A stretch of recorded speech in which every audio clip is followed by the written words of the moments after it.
While much of India is embracing pickleball, Bengaluru has doubled down on badminton. The sport has long enjoyed popularity in the city, but over the past 6 years, it has witnessed exponential growth. Experts estimate that there are now at least 20,000 badminton courts across Bengaluru. So, what's driving this surge? In the city that produced Prakash Padukone, Ashwini Ponappa, and Arvind Bhatt, techies are now carrying the torch. Nearly 1.25 lakh people step onto badminton courts in Bengaluru every month, a 12-fold rise from 5 years ago, according to sports booking platform Playo. Securing even 1 hour of play has become a sport in itself. Bookings need to be made in a day in advance. On weekends, those who don't plan ahead are simply locked out. Courts have mushroomed across the city. There are now nearly 10,000 badminton courts, including those inside residential societies, up from 4,000 in 2018. New apartment brochures almost unfailingly promise a badminton court. Badminton's rise mirror Bengaluru's own expansion, tech parks, gated communities, and a young workforce looking for flexible fitness. The infrastructure was already in place. There was no steep learning curve. There was a space to build, and India's Olympic success in badminton over the last decade gave the sports a fresh aspiration. But then the way the sport grew in Bangalore is what we have seen in our eyes. So the biggest advantage with badminton as a sport is it's a very social sport because simply because it's played indoors. It can be played even when it rains, it shines. It doesn't matter what the temperature is, you can still play because it's indoors. And being indoors, it kind of gives you a secure feeling if you're a small boy. Like your parent can just leave you inside and go do his or her work and come back and pick you up after an hour. You would have finished your badminton. Play in the night at 1 o'clock also. Play in the morning at 5 o'clock also. So it's really a gem of a sport to be in a social atmosphere. And we've seen it grow first in Bangalore with the club cultures, and then apartments started having it. And now you can see, estimate is maybe 10,000 badminton halls in Bangalore, private ones and apartments. If you mix together, we are just estimating 10,000 badminton courts, and maybe 10,000 into four. Each hall will have at least four, five, six courts. And the first spike which I saw was in 2016 post PV Sindhu's silver medal of Olympics. So people started involving into the sports, and they started commercially growing it. And then around COVID, there was a downfall where the industry was uncertain and people wanted to move in a more stable profession or a field. But once the COVID settled, no, again I saw a second peak where people again move towards the fitness industry, obviously due to health factors, and they got more aware. Obviously, Bangalore gives a culture for badminton, and people loves to play the sport. See, I can say that in a density of 1 kilometer, you'll find in an average of three arenas, badminton arenas. Residents of Bangalore have also seen the game rising in the city. Bangalore and Hyderabad have always been badminton cities. There have been enough people playing badminton as a sport because Prakash Padukone is from this city, and he's popularized badminton at the international level, playing for India. But ever since we've started seeing for the last 15 years or so, since 2010, since 2011, Saina Nehwal, she doing what she was doing for the country and for the sport, popularized the sport in the country. But in 2016, when Sindhu won the bronze medal in Rio Olympics, it's post that we've been seeing here in Bangalore a rise in the sport. I mean, we are seeing a whole lot of academies coming up, a lot of landlords who are having land banks. Instead of building apartments and shopping malls, they are actually building badminton academies. A lot of parents, I mean, badminton is also the Bangalore is also the IT city. So there are a lot of parents from from all walks of life and educated background, they're putting their kids into badminton.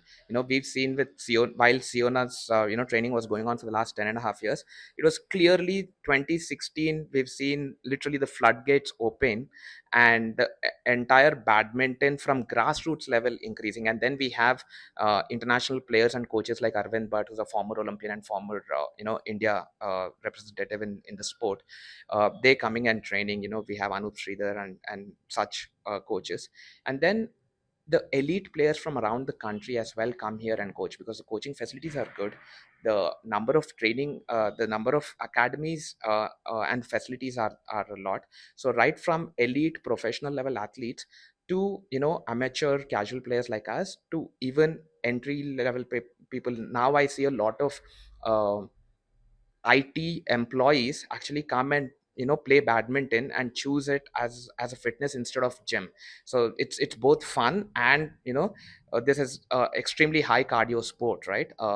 And it's like chess on the court, so you'll also have to think. So all three things get used. So people are taking it up as a fitness instead of gym as well. So we've been seeing the growth of badminton in the as an entire ecosystem, both commercially, economics wise, and elite players training and coaching here for the last 10 years now. IT professionals are increasingly turning to badminton as a preferred fitness activity, often pairing it up with regular gym routines. At the same time, aspiring and professional players are finding more opportunities to train and compete thanks to the rapid expansion of the courts and training centers. The game has become a part of evening rituals for some. For some, it is cardio, and for a few, a stress buster. Courts are present around in, you can find two to three courts in a uh, area of 1 kilometer. So yeah, it's accessible, and it's kind of cheap also, not very expensive. And you can say that friends who live nearby, they can come along and play in groups. So that's the main reason. Yeah, for my it's like a good activity. Like we used, like I am used to like Monday to Friday I'm going gym, and it's like good stretching also, and stress relief. We have generally a monotonous, repetitive work culture. We go to office, come again do the work, or sometimes we go gym. But it's like a freeing from corporate life generally. So for me, it's like a stress buster, and I meet a lot of new peoples in this. And after meeting these peoples, we also hang out beside badminton. Also, we go to the trips and all kind of things. So it's a good networking activity, and so it's good for who we already know to play, and it's like a nice game to play. And everyone has to. I will suggest everyone has to go for that. I started when I came here. I started playing Bangalore badminton about 2 3 months back. So back when I started, I wasn't able to even last like 2 3 games or an hour. Now we have today just come out playing for 2 hours, and we are not that hungry or tired. Plus, We are doing fasting also. Yeah, we are doing fasting also today, because today is Mahashivratri, and this guy is like Nirjala, no water, nothing, and still we play continuously 2 hours. so if you talk about the busy lifestyle, this surely helps because it is basically a stamina building activity, which is a stress release for me. As I mentioned, ki if you are playing some football or cricket, you need more amount of people. Badminton is a small, less number of people sport, so this helps. Yeah. And And we it's an indoor sport, so even the you don't have to play in like sunlight and scorchings and everything, and yeah, dust is also not there. and yeah, I'm saying like we are not playing badminton also.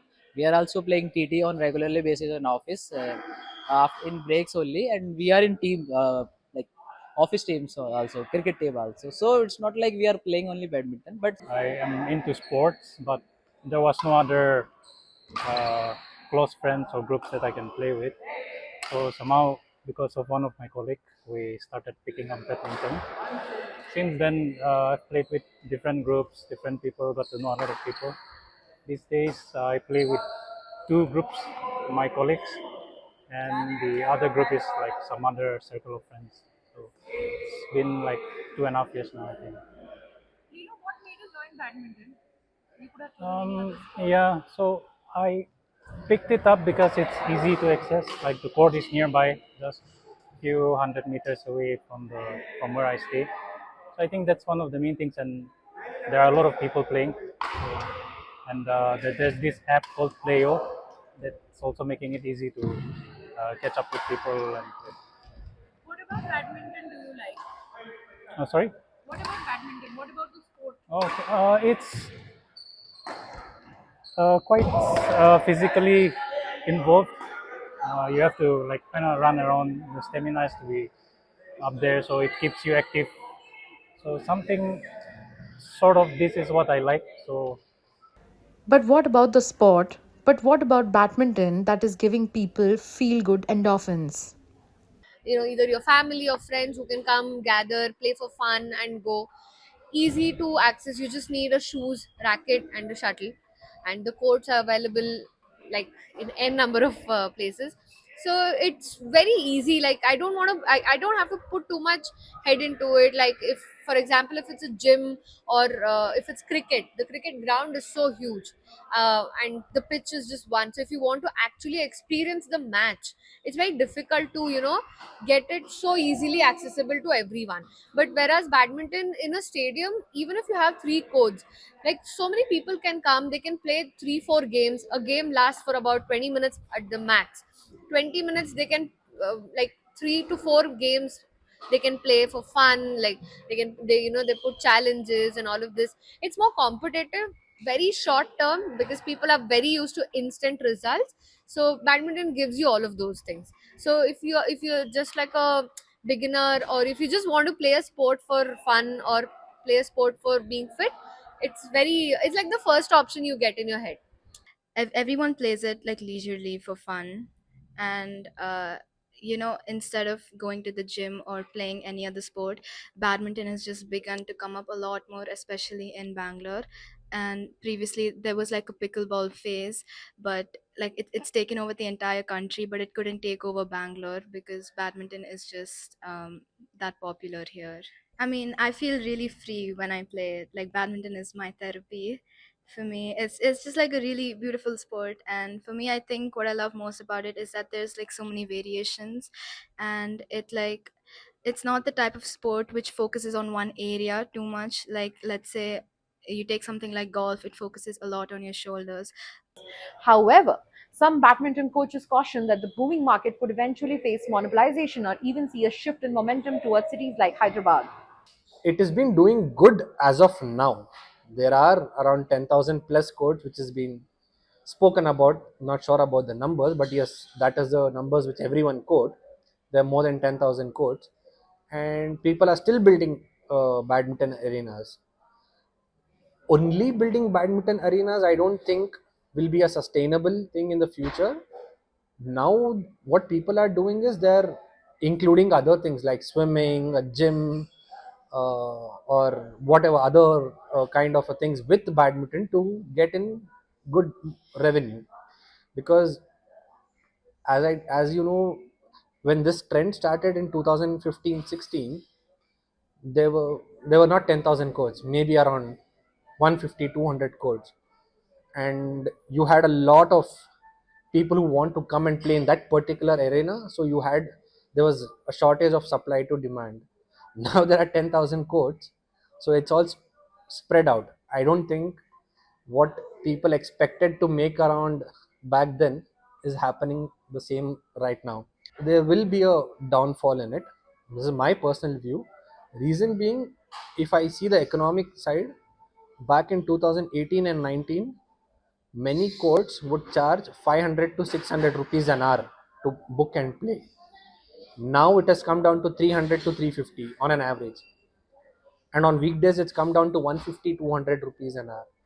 So if I see the very basic economics of inflation to the price reducing, I don't see this being a growing in economical ways. But yeah, of course, people are there to play, people will come to play. It turns out to be how unique your arena is going to be, how big an investment you're going to make, what are the other things you're going to provide. In a city like Bangalore, if you can provide a parking space, I'm sure you'll get people coming there. This is Manisha Mandal reporting from Bengaluru for The Print.